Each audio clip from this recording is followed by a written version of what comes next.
And it wouldn't be complete without the cat. Thank you as well. Oh, yeah. Oh, yeah.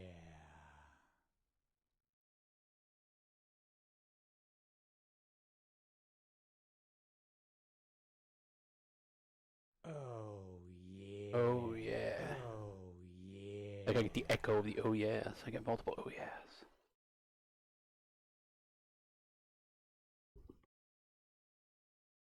Oh, yeah. Oh, yeah.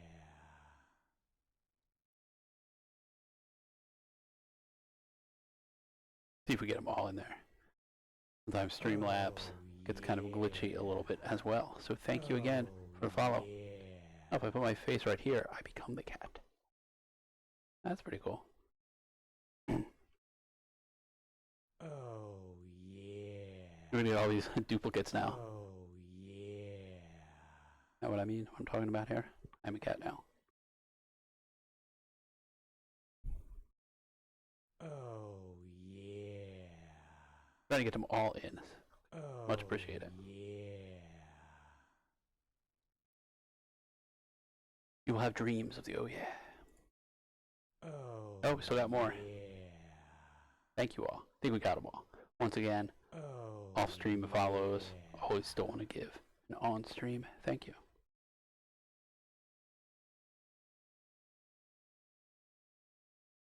Let me see if I can get my caffeine to kick in, maybe. I don't know. Get a little more energy in here as well. Also have a little bit of a sore throat. So I feel like my voice is a little scratchy today. So I apologize for that as well. But anyway.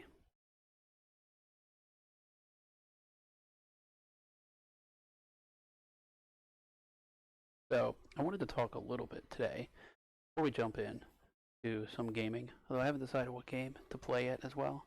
Probably a first-person shooter, maybe an indie game. Not really sure as well. But I wanted to talk a little bit about the Doom Eternal controversy. I say controversy in quotes because in the grand scheme of things, it may not be a huge controversy, huge issue, well, but it's still something important to gamers and also important to PC security, computer security, and trust that we put in developers of not only video games, but software as well. Because as we know, today of technology, we use our computers for a lot.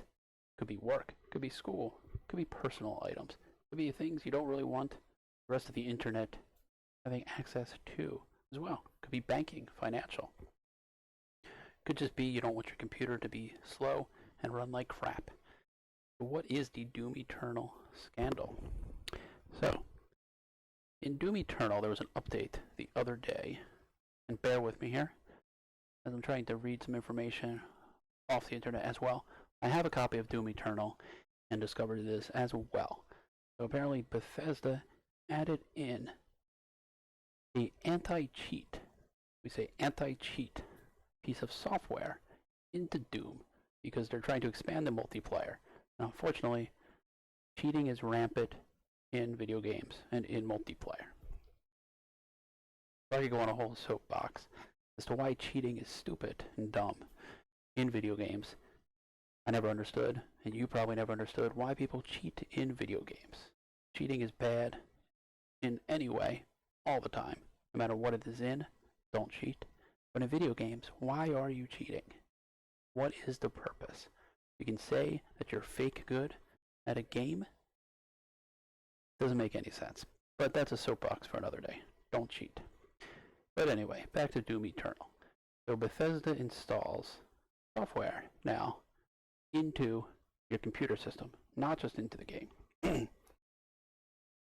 I believe it's called Devano or Devenu Anti-Cheat, which shouldn't be confused with Devano DRM protection. You might be saying to yourself, what's so bad about anti-cheat software? If you can catch the cheaters and kick them off the servers, kick them off the multiplayer, it's a better experience for everybody. While that is true, a lot of people feel that specific programs like Devano Anti-Cheat or Vanguard in Valorant are too intrusive and evasive. We're going to get a little bit into that, well, but why it matters, why you should care about it, and why you should probably uninstall Doom Eternal and Valorant, and perhaps other games that use this software, at least until we get a better understanding of it, or the developers find a better way to track and ban cheaters. So, there's different ways that game developers fight cheating.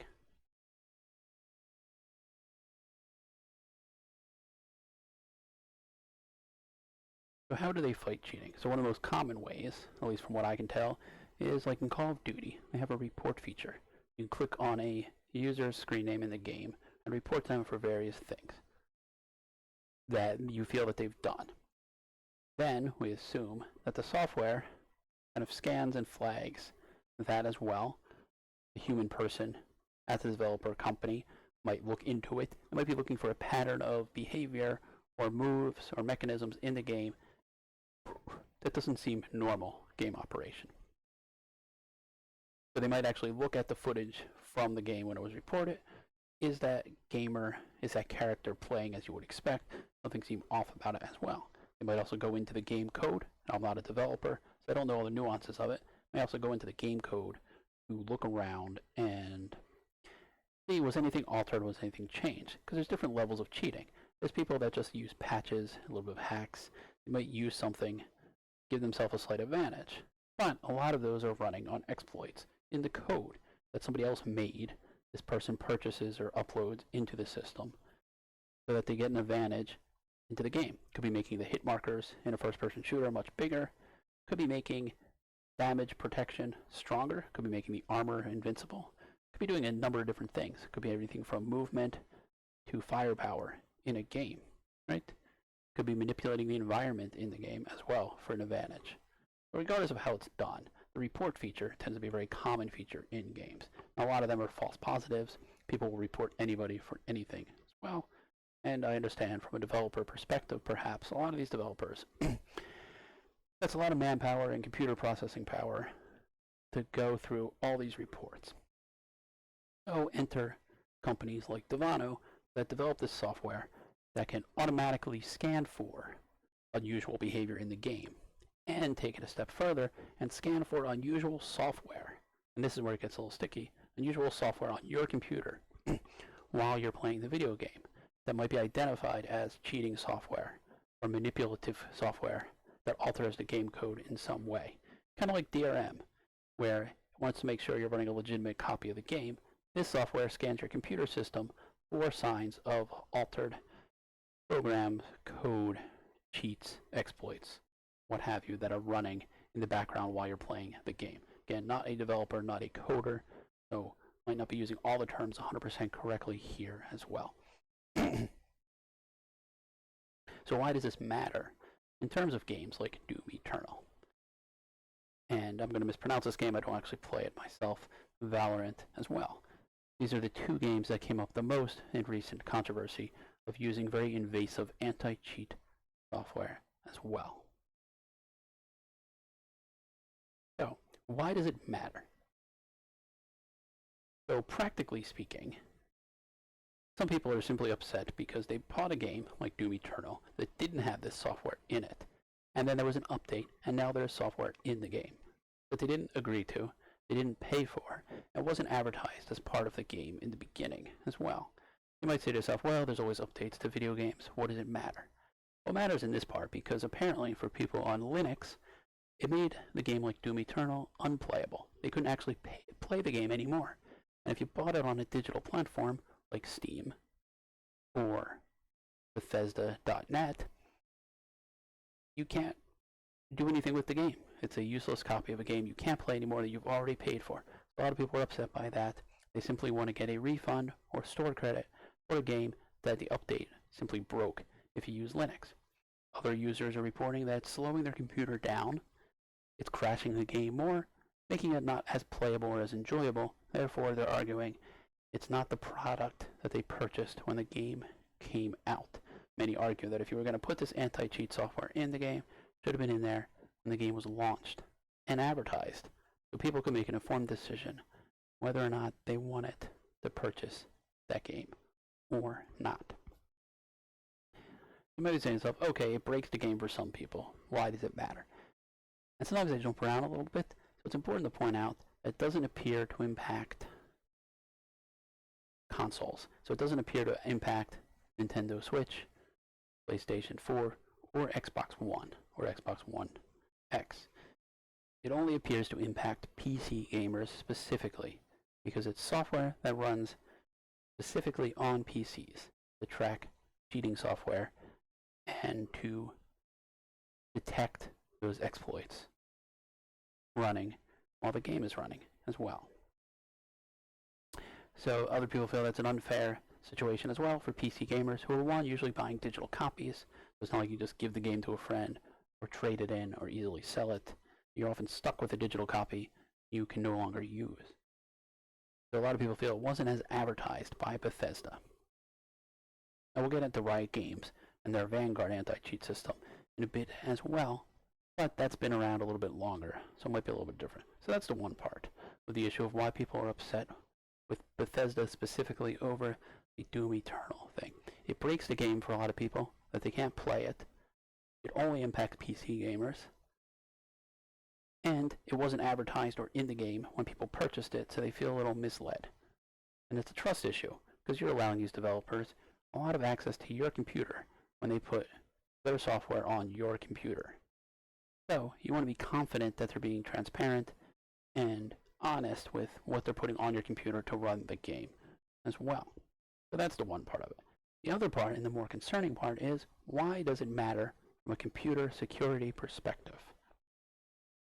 So, and again, not a developer, not a coder, more of a hardware guy with computers when I mess around with them. But to give you an idea of it as well, you have, again, going back to anti-cheat software or anti-cheat mechanisms, you have the reporting feature that is popular in games like Call of Duty. You click on the person's name, you get a few options, you say why you're reporting them, somebody at the company looks into it, sometimes an algorithm just scans for unusual behavior patterns.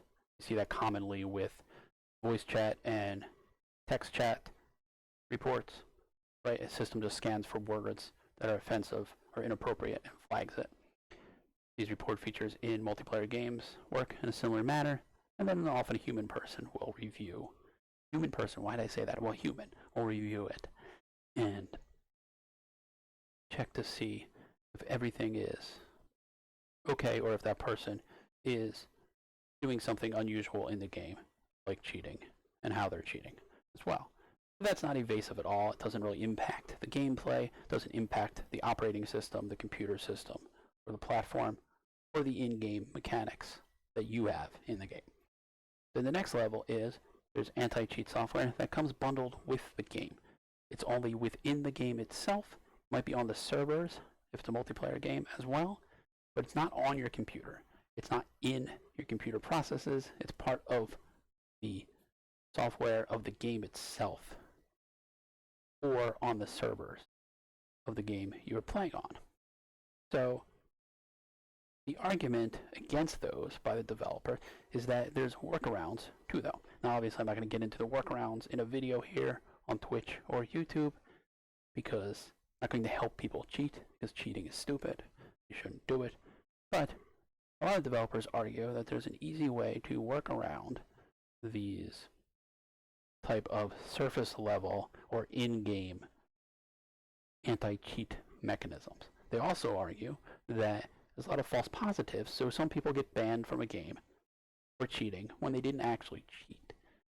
So there's two ways to look at it from a developer perspective, apparently, is that these more surface level ones that run in the game or on the servers, people on their computer can write programs that run at a higher administrative level on their computer, and thus the game and the anti-cheat mechanisms in the game can't see them, can't access them. A good analogy perhaps might be somebody who writes malware or virus software or hacking programs or keyloggers, right, might write the program in such a way that it's buried so deep, and again I'm using all layman terms here because I'm not a developer, not a coder, so deep into the operating system into the administrative privileges of Windows, or whatever operating system you're using, the antivirus software can't detect it, right? They can't get deep enough into a scan to detect it, so it goes undetected. Now, there's lots of ways that this can be done as well, but the analogy is that the developers of these games point out that somebody can make a cheating exploit that the anti-cheat mechanism in the game or on the server cannot detect. It goes undetected, and it seems like the person is playing normally, but they're actually using an exploit, a hack, or a cheat in the game. But because they're running it on their computer at high administrative privilege in Windows or the operating system, Windows doesn't give the administrative rights to the software in the game that is trying to detect it. So it's kind of a cat and mouse back and forth. The developers argue, like Bethesda will probably argue in this case, or Riot with Vanguard, that if you run the anti-cheat software at higher administrative privileges on your computer, you can then detect more advanced, more sophisticated cheating software, cheating exploits, hacks, things like that, that the person might be running on their computer, on their device. Now, I know that people aren't going to be running those on consoles because it's a lot harder to change any type of the underlying operating system for most people on a console. So these type of software features don't really exist or aren't being implemented on consoles. So the argument that developers will make here is you, by running an anti-cheat piece of software on the person's computer while the game is running at high administrative privileges on Windows, you're giving that anti-cheat software a window into that person's computer to detect these programs and to catch people using these banned programs, these cheating programs. And you think to yourself on the surface, well, that's great. Anything we can do to prevent cheating is a wonderful idea. The problem is, I actually have a little graphic here. I think I got it from Riot Games. It was on their website. I don't know if they're the original creator of it, but it's where I found it as well. Should pop up over here. We're on the screen as well. You may have to expand your screen to see it all. But basically, it describes and visualizes the rings of levels of administrative access, in this case on Windows. So on the outer circle, and some developers will talk about this as, level 0, level 1, level 2. Some people will talk about the color zone of green, yellow, red.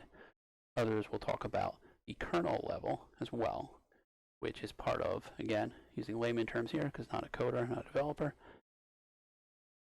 the level of priority and administrative privileges that a program or piece of software, or piece of code gets when accessing your computer. So if you look at the circle here, on the outside, this tends to be applications.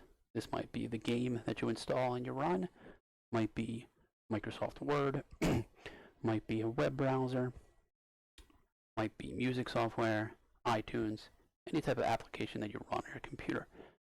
It gets privileges to access certain parts of your operating system and your computer as needed. It doesn't have access to the boot time. It doesn't have access to the kernel, the operating system. It doesn't have access to altering or seeing parts of window processes that could be, in the wrong hands, maliciously used or exploited as well. As you go deeper into the ring, so as you go from the outside in as well, start to get into device drivers, which have a little more administrative access into Windows environment because they need to access the BIOS, boot drivers, and also too, if you think about it from a practical hardware perspective, your keyboard, your mouse, your speakers, your monitors all need to be up and running as soon as you turn on your computer. They need access to the boot up sequence. They need to be starting up before Windows loads, so to speak. Again, I'm going to say it's not a developer, not a coder. Kind of the analogy that I'm using here as well. As you get deeper in the circle, you look at programs, device drivers, pieces of software that need higher levels of access to your operating system in order to work and be functioning while you're using your computer. Right? If your mouse, for example, your computer mouse didn't have this level of access really higher, you wouldn't be able to use your mouse, perhaps, until Windows completely loads, or you might have to actually go in and open the application to run your mouse. So it makes sense on some level. You get into the red circle, level 0, that is the highest administrative privilege. Essentially, if someone, bad actor, hacker, gained access to level 0 kernel of your operating system, of your computer system, in layman terms here, they could take control of your computer. They could run things like keyloggers that your antivirus software might not even be able to detect, because your antivirus software might not boot up or be in the boot sequence or have the administrative privileges until after the program is already launched. So this is an old metaphor. I'm going to date myself here a little bit. It was almost the idea of closing the barn door after the horses get out. If an exploit, if a piece of malware is running at a level 0 or level 1, it's possible your antivirus software can't detect it, can't see it. It can run. And it gives the program an opportunity to mask itself and look like a legitimate program. So even if it is detected, it's not flagged because it has the ability, if it's coded that way, to change how it appears to not only your operating system, but to things like your antivirus software, tricking it as well. So, getting back to the games here, like DOOM Eternal and Valorant, these anti-cheat pieces of software run on your computer at level 0. So it means that they are already there. Now, to be fair and give credit to some antivirus software, users have reported that the anti-cheat software is getting flagged as malware, which I believe is correct, because it is running at such a high security level in your computer. It creates a risk. Now, it's not to say that developers are going to exploit this or use it in any malicious way, but do we really trust companies like Bethesda and Riot Games to ensure that this kind of access is completely secure? If someone finds an exploit or a way in through the anti-cheat software into your computer, are they going to be able to patch it to close it? And where's the burden of responsibility there as well? Somebody gains access to your computer at level 0. They have a lot of control about what they can install, what they can change, and give the appearance that everything is functioning normally as well. So we have to ask ourselves, do we really trust a game development company, perhaps with good intentions here to stop cheating, be able to manage level 0 software on your computer system as well? Now, I've heard that the Vanguard system that Riot Games uses is even more evasive. So with Bethesda, they argue that their anti-cheat system by Devano only turns on and runs when the game itself is running. But if you look at your processes in your computer, it is actually running at some level in the background at level 0. So they assure us that it only turns on and is only active during the game and doesn't collect any personal information. But one, how do you know that? And two, how do they know that? And how are they securing it as well? In the Vanguard's case, apparently, it runs at boot time. So it boots up with your computer. One of the first programs to start running, which gives it incredible access potential for anybody that might want to exploit the anti-cheat software for other reasons. Not saying it's happening, not saying it's going to happen, but again, it comes back to this idea of, do you want to give this level of access to Bethesda, to Riot Games, to game developers on your personal computer, and trust that they are going to be able to protect that software from bad actors, from malicious software that might seek to exploit this high administrative privilege that this software has on your computer for other reasons as well? So the bottom line is, cheating sucks. You shouldn't cheat. These companies aren't taking active steps to try to reduce cheating in games. But the level of security that you are comfortable with as well. Another analogy, again, because I'm not a developer, not a coder, I said that a lot, would be home security systems. There's a lot of home security systems that have video cameras that you put inside your home.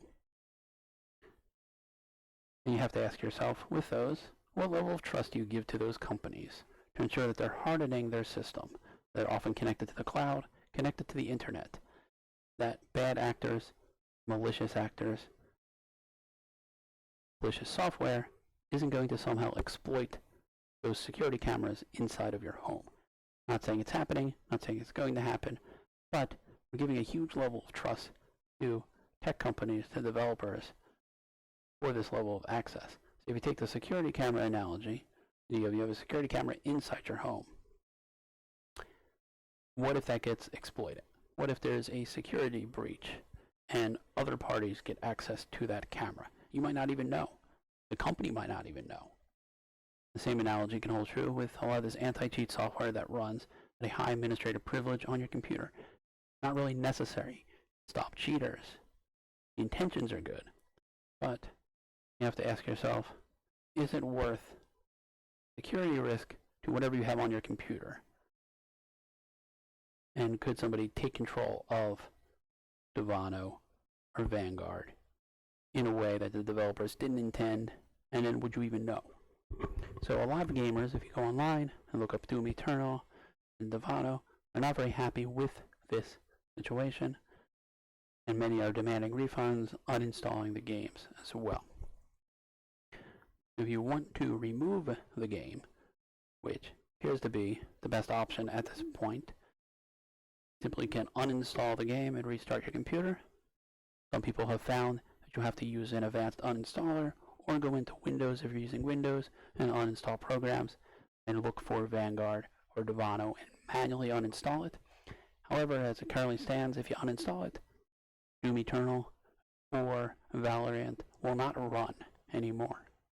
But if you're on console, now it appears you're okay, that this type of software isn't being included or packaged into the game, only affecting PC gamers. I suppose the whole takeaway from this video would be make your own informed decision as well. Again, nobody is saying that Bethesda or Riot has any malicious intent here, not saying that at all. The intention is actually good, to prevent cheating in their games, but you have to ask what level of control, what level of access you're willing to give these companies and this software into your computer. And you have confidence and trust in those companies that they're going to do all they can to ensure that no bad actors, no malicious software, no exploits can be utilized for other purposes when you give that level of access to your operating system to them. So thank you for checking out this video here as well. It is much appreciated. And hopefully you're able to make an informed decision about whether you want to keep using Doom Eternal or Valorant, or doing your own research on other games that might use what you could describe as invasive software that runs in the background on your computer. It may or may not be the best from a computer security perspective simply to play a video game.